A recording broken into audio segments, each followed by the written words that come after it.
بسم اللہ الرحمن الرحیم۔ رسول اللہ صلی اللہ علیہ وسلم نے فرمایا کہ جو شخص حدث کرے اس کی نماز قبول نہیں ہوتی جب تک کہ وہ دوبارہ وضو نہ کر لے۔ حضرموت کے ایک شخص نے پوچھا کہ حدث ہونا کیا ہے؟ آپ صلی اللہ علیہ وسلم نے فرمایا کہ پاخانہ کے مقام سے نکلنے والی آواز والی یا بے آواز والی ہوا۔ میں ایک مرتبہ ابو ہریرہ رضی اللہ عنہ کے ساتھ مسجد کی چھت پر چڑھا تو آپ نے وضو کیا اور کہا کہ میں نے رسول اللہ صلی اللہ علیہ وسلم سے سنا تھا کہ آپ صلی اللہ علیہ وسلم فرما رہے تھے کہ میری امت کے لوگ وضو کے نشانات کی وجہ سے قیامت کے دن سفید پیشانی اور سفید ہاتھ پاؤں والوں کی شکل میں بلائے جائیں گے، تو تم میں سے جو کوئی اپنی چمک بڑھانا چاہتا ہے تو وہ بڑھا لے، یعنی وضو اچھی طرح کرے۔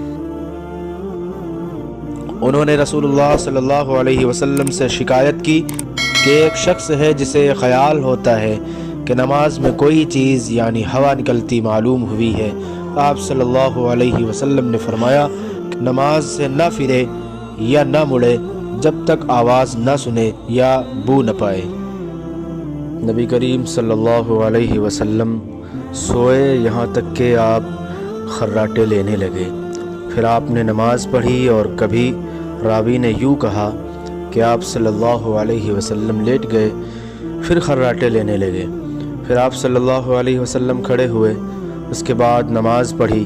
پھر سفیان نے ہم سے دوسری مرتبہ یہی حدیث بیان کی، عمرو سے، انہوں نے قریب سے، انہوں نے ابن عباس رضی اللہ عنہما سے نقل کیا کہ وہ کہتے تھے کہ ایک مرتبہ میں نے اپنی خالہ ام المؤمنین حضرت میمونہ کے گھر رات گزاری تو میں نے دیکھا کہ رسول اللہ صلی اللہ علیہ وسلم رات کو اٹھے۔ جب تھوڑی رات باقی رہ گئی تو آپ صلی اللہ علیہ وسلم نے اٹھ کر ایک لٹکے ہوئے مشکیزے سے ہلکا سا وضو کیا۔ عمرو اس کا ہلکا پن اور معمولی ہونا بیان کرتے تھے اور آپ کھڑے ہو کر نماز پڑھنے لگے تو میں نے بھی اسی طرح وضو کیا جس طرح آپ صلی اللہ علیہ وسلم نے کیا تھا۔ پھر آ کر آپ کے بائیں طرف کھڑا ہو گیا اور کبھی سفیان نے ان یسارہ کی بجائے ان شمالہ کا لفظ کہا، مطلب دونوں کا ایک ہی ہے۔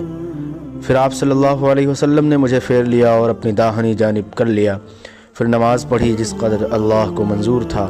پھر آپ لیٹ گئے اور سو گئے حتیٰ کہ خراٹوں کی آواز آنے لگی۔ پھر آپ کی خدمت میں مؤذن حاضر ہوا اور اس نے آپ کو نماز کی اطلاع دی۔ آپ صلی اللہ علیہ وسلم اس کے ساتھ نماز کے لیے تشریف لے گئے۔ پھر آپ نے نماز پڑھی اور وضو نہیں کیا۔ سفیان کہتے ہیں کہ ہم نے عمرو سے کہا، کچھ لوگ کہتے ہیں کہ رسول اللہ صلی اللہ علیہ وسلم کی آنکھیں سوتی تھیں، دل نہیں سوتا تھا۔ عمرو نے کہا، میں نے عبید بن عمیر سے سنا، وہ کہتے تھے انبیاء علیہ السلام کے خواب بھی وہی ہوتے ہیں۔ پھر قرآن کی یہ آیت پڑھی، میں خواب میں دیکھتا ہوں کہ تجھے ذبح کر رہا ہوں۔ رسول اللہ صلی اللہ علیہ وسلم میدان عرفات سے واپس ہوئے۔ جب گھاٹی میں پہنچے تو آپ صلی اللہ علیہ وسلم اتر گئے۔ آپ صلی اللہ علیہ وسلم نے پہلے پیشاب کیا، پھر وضو کیا اور خوب اچھی طرح نہیں کیا۔ تب میں نے کہا، یا رسول اللہ، نماز کا وقت آ گیا۔ آپ صلی اللہ علیہ وسلم نے فرمایا، نماز تمہارے آگے ہے، یعنی مزدلفہ چل کر پڑھیں گے۔ جب مزدلفہ میں پہنچے تو آپ نے خوب اچھی طرح وضو کیا، پھر جماعت کھڑی کی گئی۔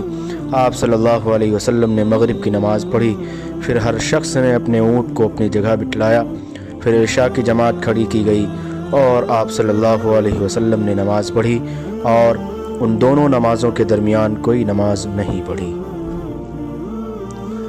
ایک مرتبہ انہوں نے یعنی ابن عباس رضی اللہ عنہما نے وضو کیا تو اپنا چہرہ دھویا، اس طرح کہ پہلے پانی کے ایک چلو سے کلی کی اور ناک میں پانی دیا، پھر پانی کا ایک اور چلو لیا، پھر اس کو اس طرح کیا یعنی دوسرے ہاتھ کو ملایا، پھر اس سے اپنا چہرہ دھویا، پھر پانی کا دوسرا چلو لیا اور اس سے اپنا داہنا ہاتھ دھویا، پھر پانی کا ایک اور چلو لے کر اس سے اپنا بایاں ہاتھ دھویا، اس کے بعد اپنے سر کا مسح کیا، پھر پانی کا چلو لے کر داہنے پاؤں پر ڈالا اور اسے دھویا، پھر دوسرے چلو سے اپنا پاؤں دھویا یعنی بایاں پاؤں۔ اس کے بعد کہا کہ میں نے رسول اللہ صلی اللہ علیہ وسلم کو اسی طرح وضو کرتے ہوئے دیکھا ہے۔